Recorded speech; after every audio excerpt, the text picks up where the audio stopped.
भाइयों और बहनों, ये वो समय है जब हमें बैक टू बेसिक और मार्च फॉर फ्यूचर दोनों में संतुलन साधना है।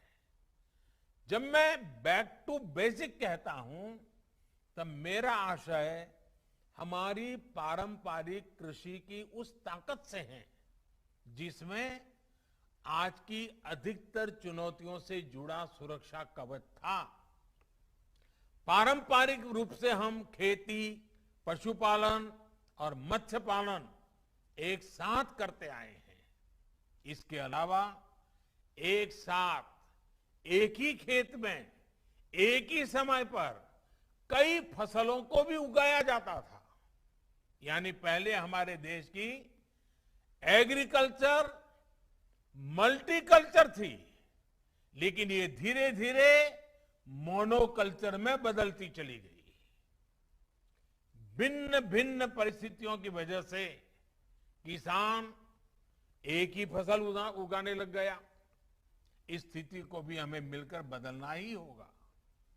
आज जब क्लाइमेट चेंज की चुनौती बढ़ रही है तो हमें अपने कार्यों की गति को भी बढ़ाना होगा। बीते वर्षों में इसी भावना को हमने किसानों की आय में बढ़ोतरी करने के लिए भी प्रोत्साहित किया है। किसान को सिर्फ फसल आधारित इनकम सिस्टम से बाहर निकालकर उन्हें वैल्यू एडिशन और खेती के अन्य विकल्पों के लिए भी प्रेरित किया जा रहा है।